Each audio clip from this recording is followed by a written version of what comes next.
एक मिरेकल जो है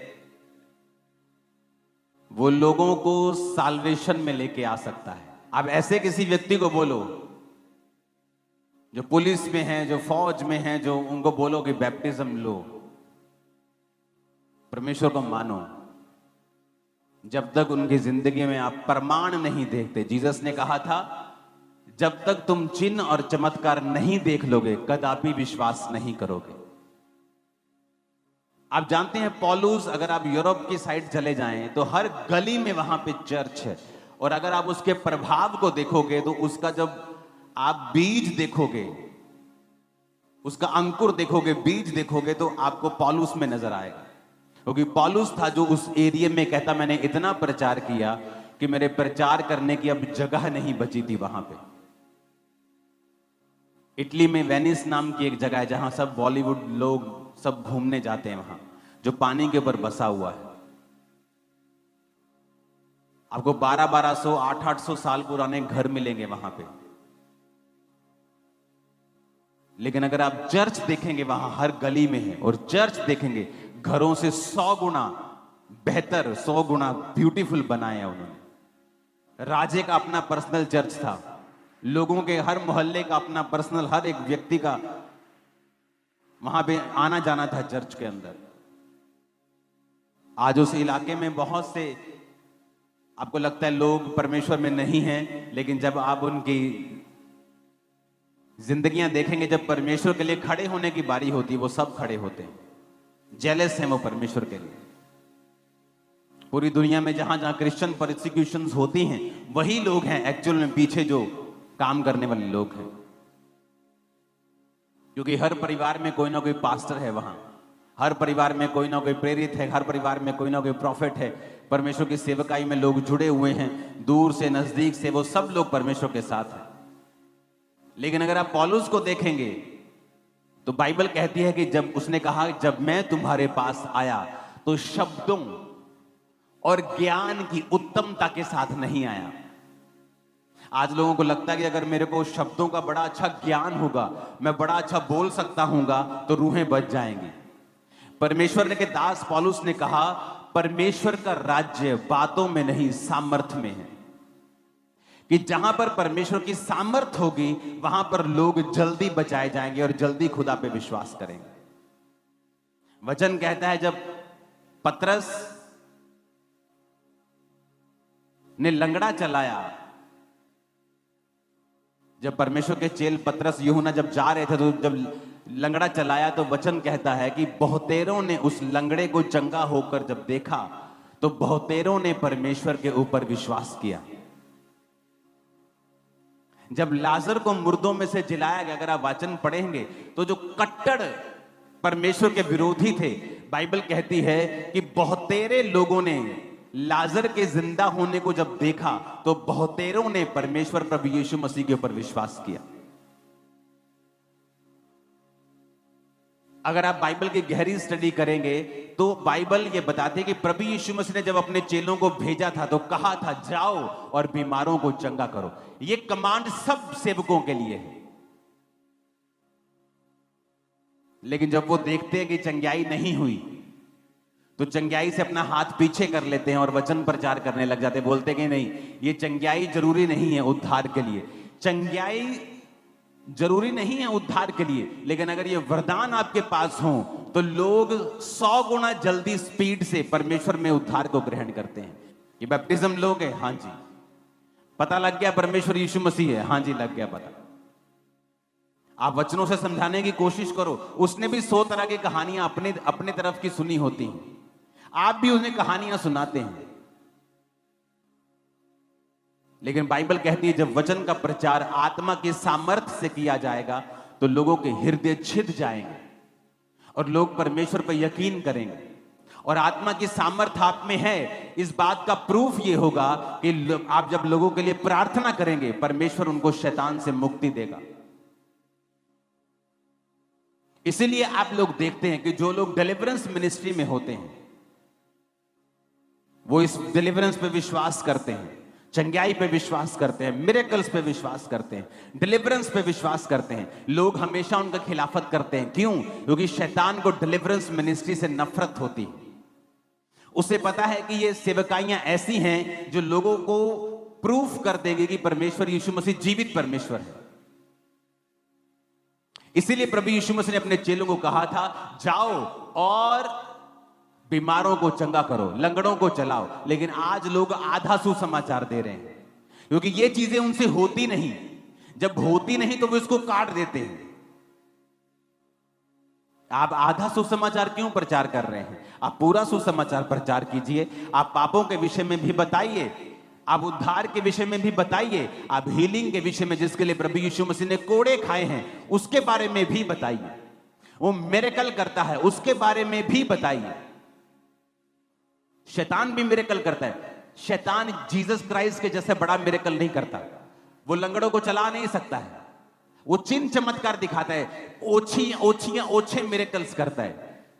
जैसे जब मूसा गया तो उन्होंने भी वही किया, उस लाठी को सांप बना दिया, ये कर दिया। लेकिन एक समय आया कि वो मूसा के जैसे मिरेकल्स नहीं कर सके, क्योंकि शैतान की पावर लिमिटेड है। आपके अंदर जो सामर्थ्य है वो अनलिमिटेड है। आप बड़े काम करेंगे, आपके बच्चे भी बड़े काम करेंगे।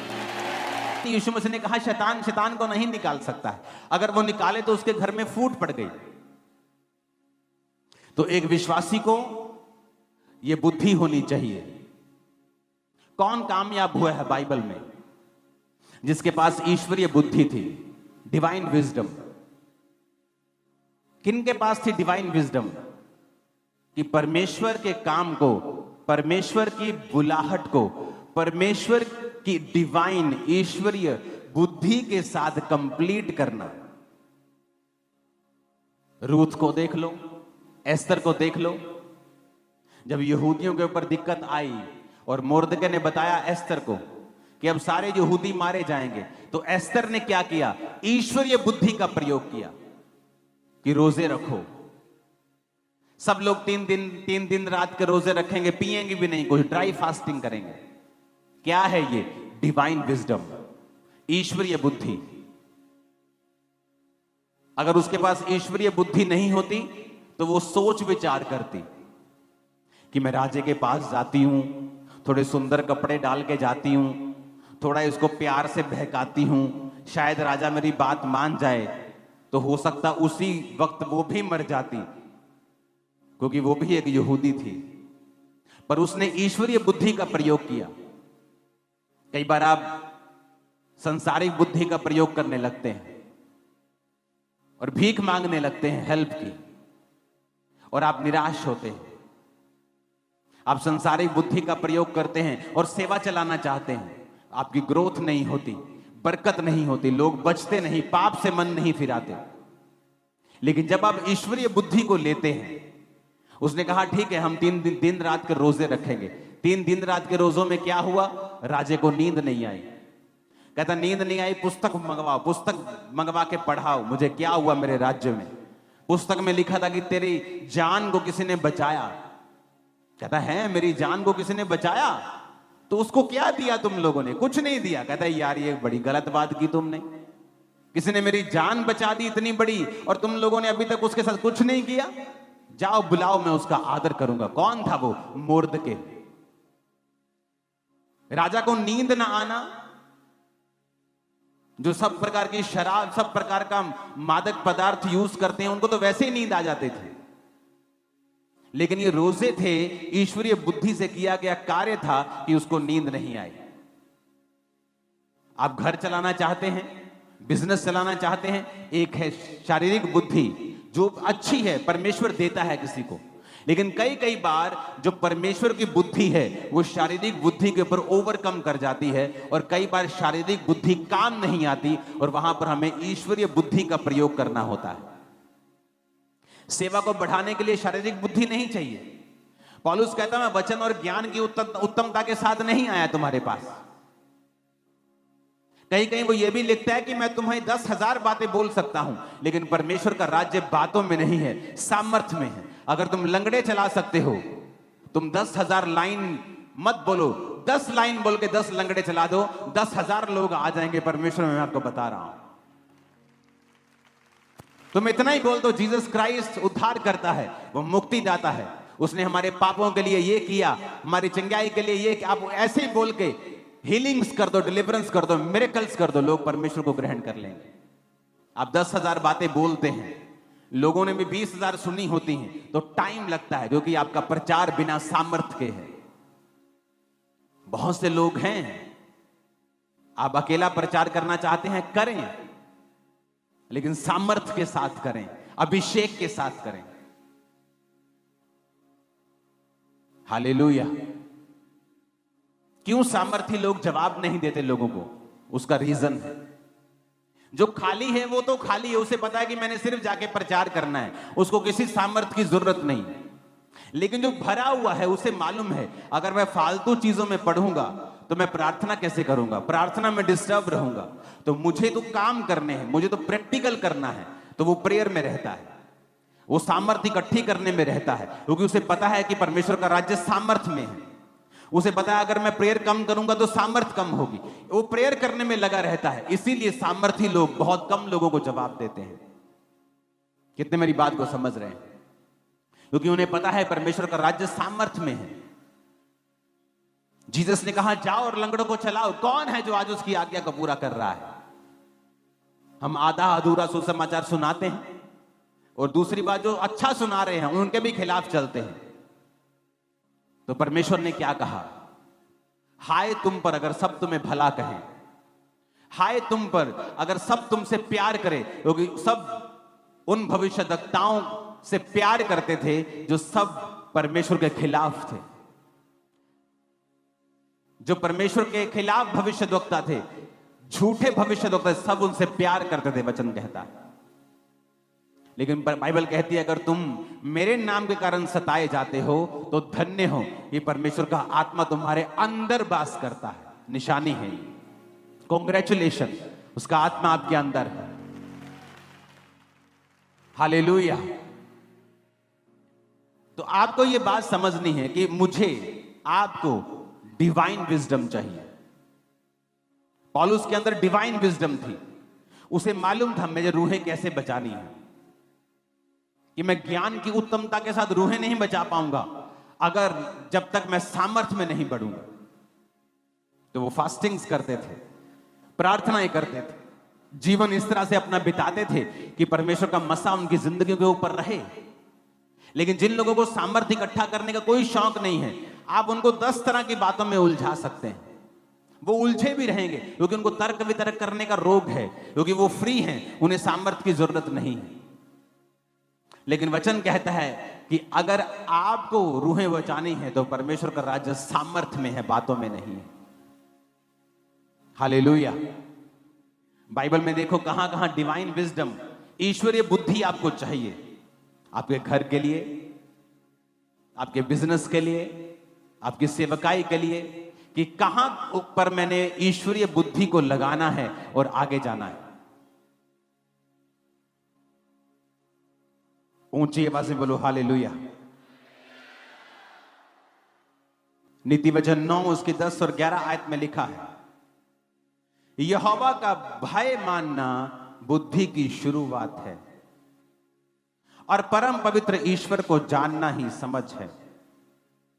मेरे द्वारा तो तेरी आयु बढ़ेगी और तेरे जीवन के वर्ष अधिक होंगे। अगर आप नीति वचन 9 की एक आयत को पढ़ेंगे तो उसमें लिखा हुआ है कि बुद्धि ने अपना घर बनाया और उसके 7 खंबे गड़े हुए हैं। फिर से देखेंगे उसको, एक आयत को। तो नीति वचन 9 जो है ये पूरा बुद्धि के बारे में है, विजडम के बारे में है। और ये विजडम क्या करती है, बुद्धि क्या करती है, इसके बारे में है। और जब आप 10-11 आयत को पढ़ते हैं तो लिखा है बुद्धि के द्वारा तेरी आयु भी बढ़ती है और तेरे जीवन के वर्ष अधिक होते हैं।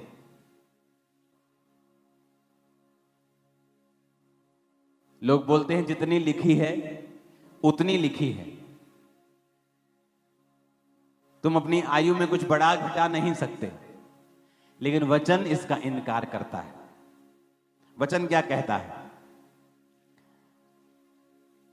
11 आयत में मेरे द्वारा, यानी बुद्धि के द्वारा, सब बोलेंगे बुद्धि के द्वारा, मैं 1 2 3 बोलूंगा, आप बोलेंगे बुद्धि, मेरे द्वारा नहीं, बुद्धि द्वारा बोलेंगे। 1 2 3। तो तेरी आयु बढ़ेगी और तेरे जीवन के वर्ष अधिक होंगे। फिर से मैं 1 2 3 बोलूंगा, आप बोलेंगे बुद्धि के द्वारा तेरी आयु बढ़ेगी, तेरे जीवन के वर्ष अधिक होंगे। 1 2 3।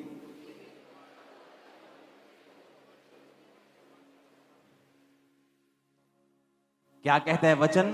कि बुद्धि के द्वारा तेरी आयु बढ़ेगी और तेरे जीवन के वर्ष क्या होंगे?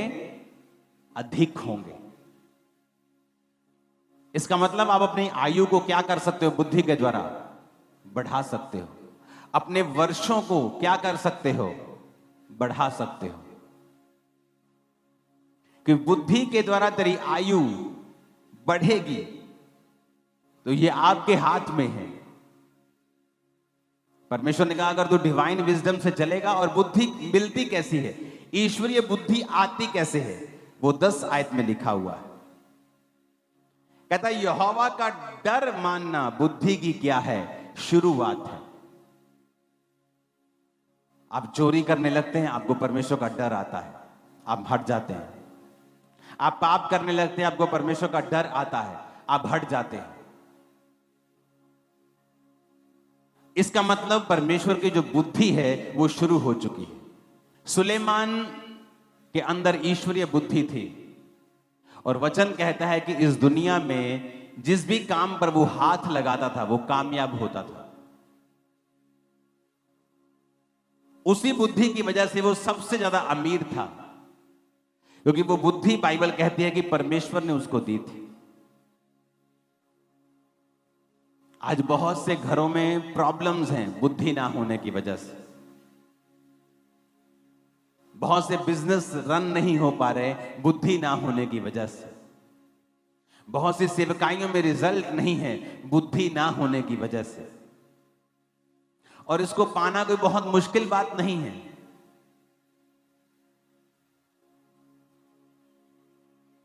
उसका पहला काम है, उसने कहा कि यहोवा का अगर तू भय मानना शुरू कर दे तो बुद्धि की शुरुआत तेरी लाइफ में हो जाएगी। भजन संहिता 19 उसकी 7 आयत में लिखा है, यहोवा की व्यवस्था खरी है, वो प्राण को बहाल कर देती है, और उसके नियम विश्वास योग्य हैं, साधारण लोगों को बुद्धिमान बना देते हैं। अपने पड़ोसी को बोलो, मैं 1 2 3 बोलूंगा, आप अपने पड़ोसी को बोलेंगे 1 2 3।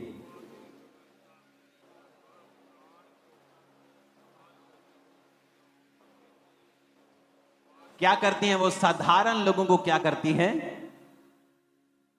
क्या चीज? यहोवा की व्यवस्था, यानी परमेश्वर का वचन। अगर आपको परमेश्वर की बुद्धि है, आप इस दुनिया में कामयाब हो सकते हैं, सेवकाई में कामयाब हो सकते हैं। कि आप बुद्धि से चल रहे हैं, ईश्वरीय बुद्धि जो परमेश्वर ने आपको दी है।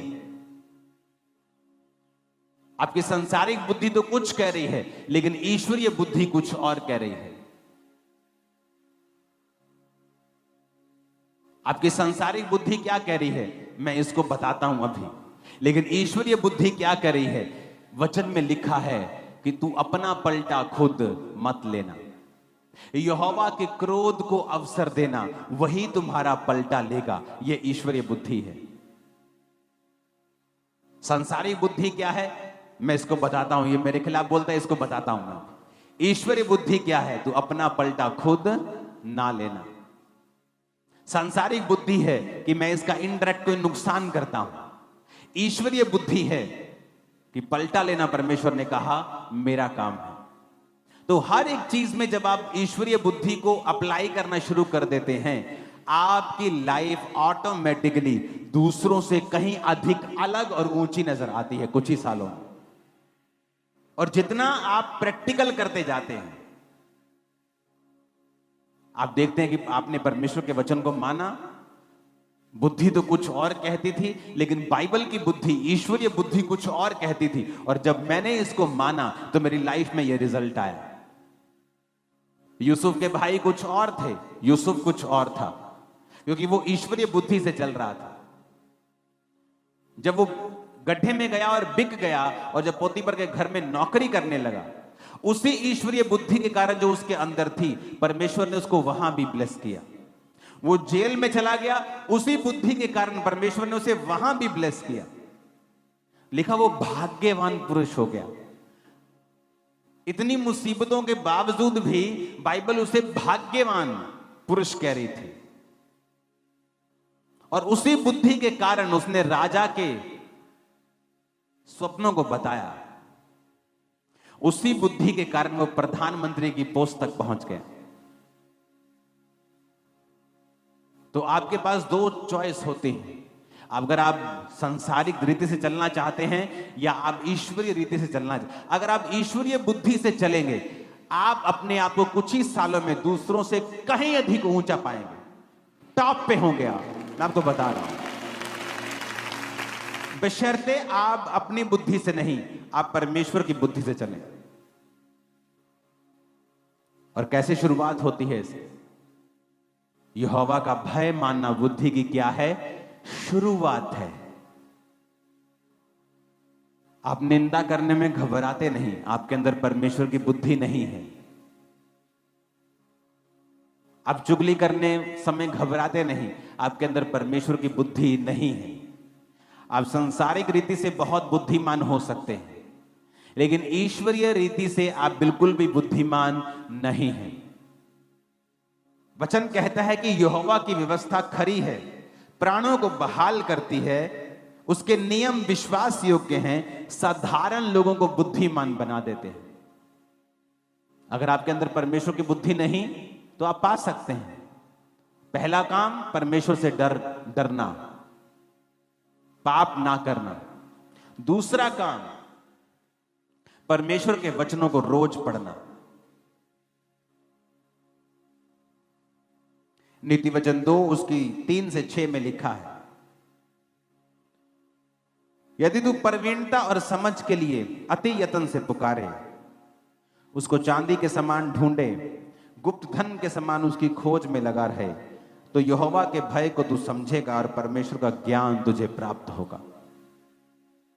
पुकारना, याकूब उसकी 1:5 में लिखा है, अगर तेरे पास बुद्धि की कमी है तो प्रभु से मांग, वो बिना उलाहना दिए सबको उदारता से देता है और उसको दी जाएगी। और इससे पहले अगर आप 1 से 4 आयत पढ़ेंगे तो वहां पर परीक्षाओं का जिक्र है, जहां वो कह रहा है कि परीक्षा में तू अपने धीरज को संभाल के रख। फिर कह रहा है कि बुद्धि को मांग, क्योंकि जब आपके अंदर परमेश्वर की बुद्धि होती है आप परीक्षा में स्थिर रह सकते हैं। जब डैनियल के जीवन में परीक्षा आई, परमेश्वर में सही चलने के बावजूद भी उसे बंदी बनाकर ले जाया गया, फिर भी उसने परमेश्वर की बुद्धि को नहीं छोड़ा और कहा मैं ये खाना नहीं खाऊंगा जो बाइबल के वचनों के खिलाफ है। और बाइबल कहती है उसने वो खाना नहीं खाया। ये क्या थी? ईश्वरीय बुद्धि। और इसी वजह से वो बढ़ता गया और अपने साथियों से भी बढ़ता गया और दूसरे लोगों से भी बढ़ता गया, और एक दिन टॉप 3 पे था वो। रीजन ईश्वरीय बुद्धि आई कैसे? परमेश्वर के वचनों के ऊपर चल कर। कहता अगर तू अति यत्न से पुकारे, चांदी के समान उसे ढूंढे, धन के समान उसकी खोज में लगा रहे। कि वचन क्या कहता है? एलीमलेक ने क्या किया, नयोमी ने क्या किया? जब परीक्षा आई तो ईश्वरीय बुद्धि का प्रयोग नहीं किया कि फिर क्या हो गया अगर परमेश्वर के घर में रोटी की कमी है तो हम यहीं रहेंगे, परमेश्वर प्रोवाइड करेगा, क्योंकि यहां पर आराधना है। मैंने बहुत से लोग देखे हैं सेवा में आते हैं, जब देखते हैं ओ मुझे तो बड़ी गाड़ी लेनी है, सेवा में मैं कैसे ले पाऊंगा? शारीरिक बुद्धि का प्रयोग कर लेते हैं और उसके बाद उनके परिवारों में और जीवनों में जब नुकसान होने लगते हैं तब मैसेज के बाद मैसेज करेंगे, पापा बचा लो, प्रभु हाय मुझे बचा। आओ पापा जी प्रार्थना करना मेरे लिए, क्योंकि पहले तुमने सांसारिक बुद्धि और लालच में आके तुम फंस गए और अब तुम चाहते हो तुम निकाल दिए जाओ। अब ऐसा पॉसिबल नहीं होगा,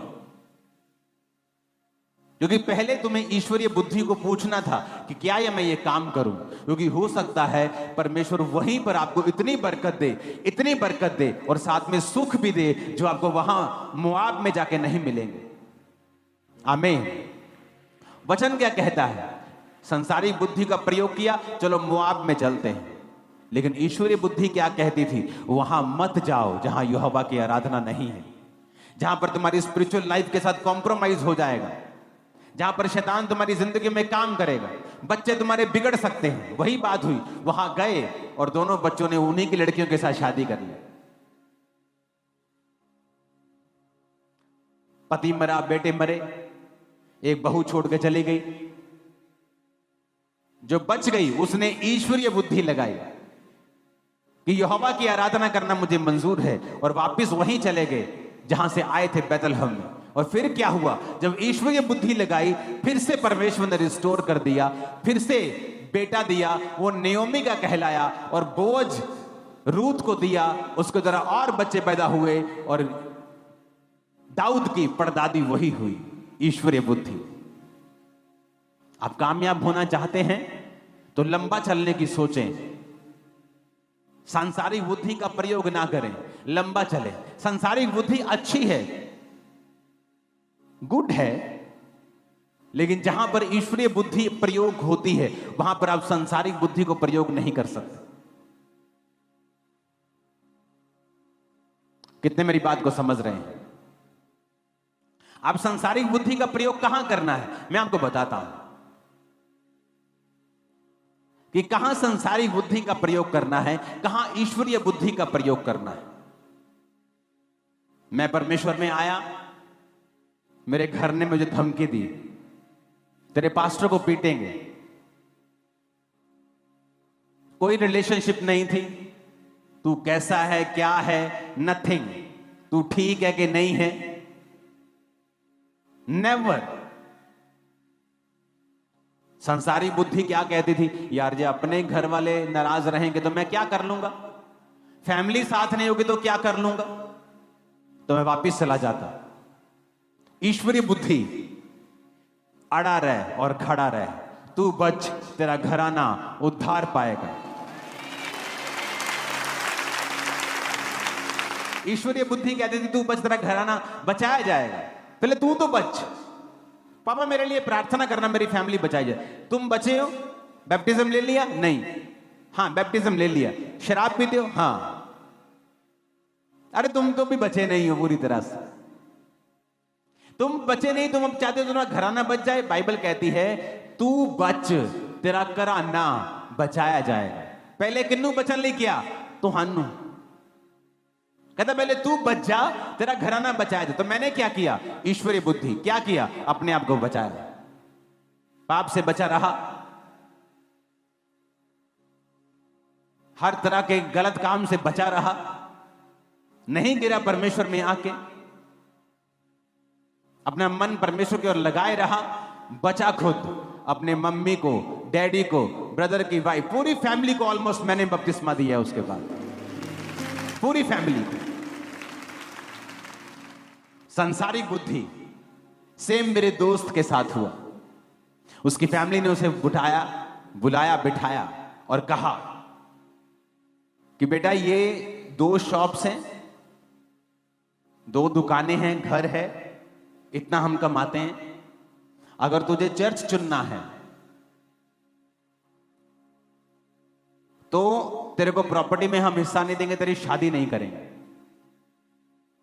कुछ लोग शादी पता क्यों करते हैं? क्योंकि उन्हें नीड है उनकी बॉडी को। उसने शादी करेंगे तो हर वक्त बस हम घूमते फिरते रहेंगे, एंजॉय करेंगे। शादी इस चीज के लिए नहीं होनी चाहिए।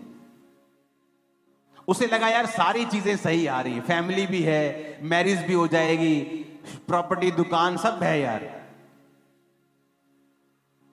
और बुद्धि सांसारिक भी चाहिए थोड़ी बहुत और ईश्वरीय बहुत चाहिए। आप वो चला गया, हट गया परमेश्वर से। या तो फिर बिल्कुल ही उल्टा कर दिया, एक दिन आ गया घर छोड़ के, कहता मैंने घर छोड़ दिया, मैंने नहीं जाना। हमने कहा ये भी गलत है, ये भी गलत है।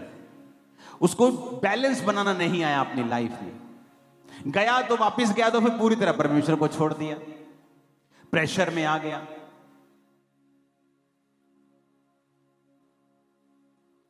हमारी दोनों की लाइफ अलग हो गई। मैं परमेश्वर में बढ़ने लग गया, वो अपनी लाइफ में बिजी हो गया, कांटेक्ट टूट गया हमारा। कभी कभी साल 6 महीने में एक बार बात होती थी फोन पे। समय आया, उसका भाई जवान मर गया, 10 गुना उससे अधिक समझदार, और एक ही भाई। उसकी मम्मी मर गई, उसका डैडी मर गया, जवान, सब जवान थे। मैरिड लाइफ डिस्टर्ब, क्योंकि संसारिक बुद्धि, ईश्वरीय बुद्धि लगाता तो मैं आपको ये प्रॉमिस करता हूं, ये कभी ना होता। ना भाई मरता, ना मां मरती, ना बाप मरता, तीनों जिंदा होते। परमेश्वर ने मारा? नहीं, क्योंकि शैतान देखता है कि मैं जो इसके परिवार में बैड न्यूज देने वाला हूं, जो मैं इसके परिवार की पूरी तरह से भखिया उधेड़ने वाला हूं, ये हो नहीं पाएगा अगर ये परमेश्वर में रहेगा। तो वो क्या करता है, जिनकी वो गिच्ची दबाने वाला है, उन्हीं के द्वारा वो विरोध करवाता है। जिसको शैतान ने नाश करना होता है, उसी के द्वारा वो विरोध करवाता है उस बंदे का जो परमेश्वर में होता है। और अगर वो बंदा विरोध से घबराता नहीं है, तो वो उन्हीं लोगों को बचाता है जो विरोध कर रहे होते हैं। इसीलिए कहा जाता है, जब आपका परिवार, आपके लोग आपका विरोध करें, तो परमेश्वर उन्हीं को बचाएगा। बस अड़े रहो, खड़े रहो, कुछ दिन दुखों में सह लो, बाद में तुम आनंदित भी होंगे, खुश भी होंगे। ये थी ईश्वरीय बुद्धि, कहां प्रयोग करनी है। अब सांसारिक बुद्धि भी है। अगर सांसारिक बुद्धि है तो मुझे आपके बीच में आकर आपको समझाना पड़ेगा, नहीं तो आप अपने आप अगर समझते हो तो समझ जाना। सांसारिक बुद्धि क्या कहती है? कोई मोटा बंदा है हमारे बीच में, हैवी, पतला बंदा, आजा भी, पतला बंदा आजा। ये देख रहे मेरा भाई, दिख रहा है कितना भार है? 60 किलो? कितना है? 50 किलो। अब परमेश्वर ने आपको बनाया, अगर ये 50 किलो का है, इसका जो हार्ट है वो उतना ही है। और जो मोटा बंदा है हमारे बीच में, हम खड़ा नहीं करते, कोई नहीं खड़ा नहीं कर देता, तो चिंता ना कर उसका हार्ट भी उतना ही है। समझ गए? बहुत से लोग आज प्रेयर लाइन में खड़े होंगे, घुटनों में तकलीफ है। आपके घुटने एक टायर की तरह है। ऑटो का ऑटो देखा है ना, एल्टो कार देखी, छोटे छोटे टायर होते हैं, वो उसके लिए बने हैं। अगर वही टायर मैं ट्रक पे लगा दूंगा तो क्या होगा? ट्रक चल जाएगा। ऐसा नहीं कि चलेगा नहीं, चलेगा। थोड़ी देर के बाद रिम टेढ़े होने शुरू हो जाएंगे, टायर पंचर होना शुरू हो जाएगा। फिर आप प्रेयर लाइन में खड़े होंगे, पास्टर जी ये घुटने से दुआ करियो, बहुत दर्द कर दे। भार कितना भैन जी? 100 किलो। भैन जी भार कितना? 80 किलो। ते भैन जी का भार कितना चाहिए? 45, 50, 60। बस ये क्या है? सांसारिक बुद्धि। जब आपका शरीर बड़ा हो जाता है, आपकी किडनी बड़ी नहीं होती, आपका हार्ट बड़ा नहीं होता, आपकी किडनी वही है, 4 inch, 5 inch, 6 inch, 5 inch, 6 inch के बराबर किडनी होती है, इतनी बड़ी। आपकी किडनी का साइज वही है, आपने बॉडी का साइज बढ़ा लिया तो किडनी को ज्यादा काम करना पड़ रहा है। आपका हार्ट उतना ही है, हार्ट को ज्यादा पंप करना पड़ रहा है, ब्लड को पूरी बॉडी में देना है उसने। आप धीरे धीरे बीमार होने लगते हैं। फिर आप प्रेयर लाइन में खड़े होते हैं,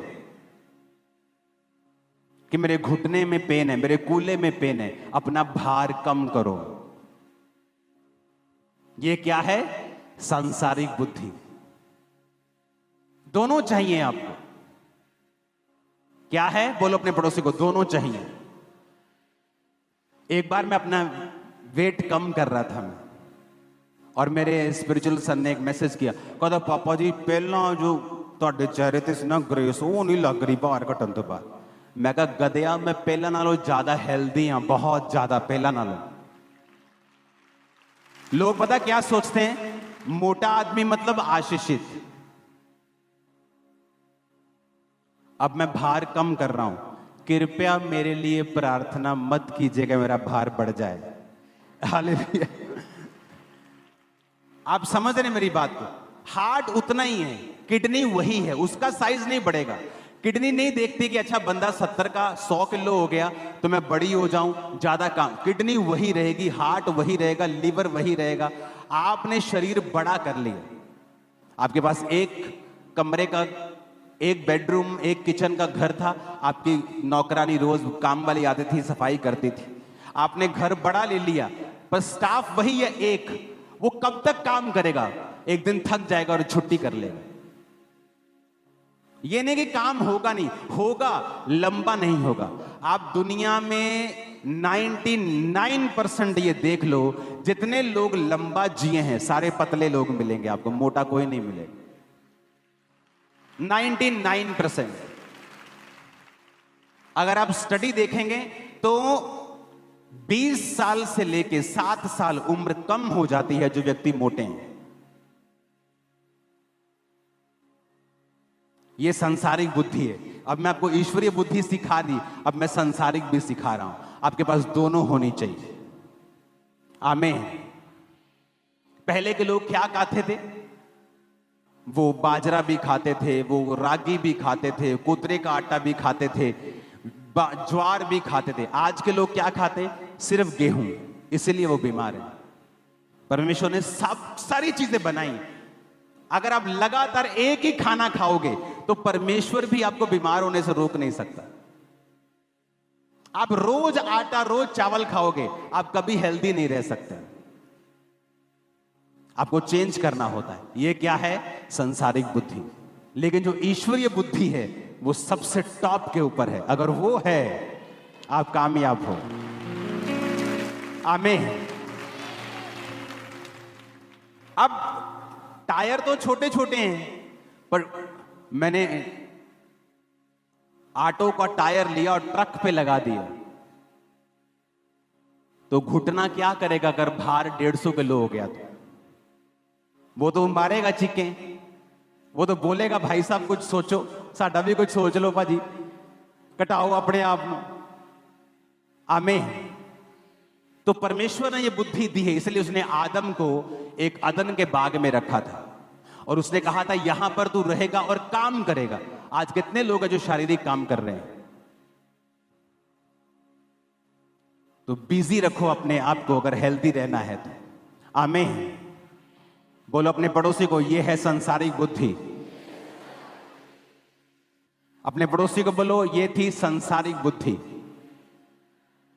आप गूगल सर्च कर लो, दुनिया में 99% आपको मिलेगा जो लोग पतले हैं वही लंबा जिए। 99%। 7 साल, 13 साल, 20 साल उम्र कम हो जाती है जब आप ओवरवेट हैं तो। क्योंकि आपका हार्ट, आपकी किडनी, आपके ऑर्गन्स वो बड़े नहीं होते जब आपकी बॉडी बड़ी होती है। और अगर आप एक्सरसाइज नहीं करेंगे, खाना चेंज नहीं करेंगे, तो बीमारी से आप बाउंड हैं, ये कोई रोक नहीं सकता। इसलिए परमेश्वर ने कहा बुद्धि भी प्राप्त कर, समझ भी प्राप्त कर। सांसारिक बुद्धि भी तेरे पास हो, आत्मिक बुद्धि भी तेरे पास हो। तो अब क्या करेंगे? आप प्रेयर लाइन में खड़े होंगे, मेरे घुटने में प्रार्थना करो और आपको नहीं मालूम आपको अपना वेट कंट्रोल करना है। पहले जाओ और हीलिंग लो और अपना वेट कम करो। आपके घुटने पे वेट कम डालो। आपके हार्ट को कम काम करना पड़े, आपकी किडनी को कम काम करना पड़े, उसको इजी करो। आपने एक कमरे का घर लिया, एक स्टाफ रखा, अब 5 कमरे का घर है और स्टाफ एक ही है, कब तक चलाओगे उसे? थक जाएगा वो, थक जाएगा वो, टायर्ड हो जाएंगे, आपकी किडनी, आपका लीवर थक जाएगा काम करते, ओवरवर्क करते करते करते करते जवाब दे जाएगा। हालेलुया। तो संसारिक बुद्धि भी चाहिए और ईश्वरीय बुद्धि भी चाहिए, कि जहां ईश्वरीय बुद्धि लगानी है, परमेश्वर का कोई काम है, ये परमेश्वर के लिए स्टैंड लेना है, मैं ईश्वरीय बुद्धि लगाऊंगा। आमीन। सुलेमान क्यों अमीर था? बाइबल कहती है उसे सब प्रकार की सांसारिक और आत्मिक नॉलेज थी। उसे घोड़ों के बारे में मालूम था, मछलियों के बारे में मालूम था, हर चीज के बारे में उसे पता था। और किसने सिखाया? परमेश्वर के भय ने, डर ने। परमेश्वर का डर बुद्धि की क्या है? शुरुआत है। आमीन। फिर से अपने पड़ोसी को बोलो, प्रभु का डर मानना बुद्धि की शुरुआत है। फिर से बोलो अपने पड़ोसी को। आमीन, आमीन। कितने इन बात को समझ रहे हैं कि आपको दोनों बुद्धि चाहिए परमेश्वर में आगे बढ़ने के लिए। ईश्वरीय बुद्धि कि परमेश्वर का वचन मुझे इस विषय में क्या कहता है, क्या वो मुझे अलाउ करता है कि मैं ये काम करूं? संसारिक बुद्धि क्या कहती है और परमेश्वर की बुद्धि क्या कहती है? वो कामयाब हैं जो परमेश्वर की बुद्धि से चले और चलते रहेंगे, वो हमेशा टॉप पे रहेंगे। याद रखना इस बात को।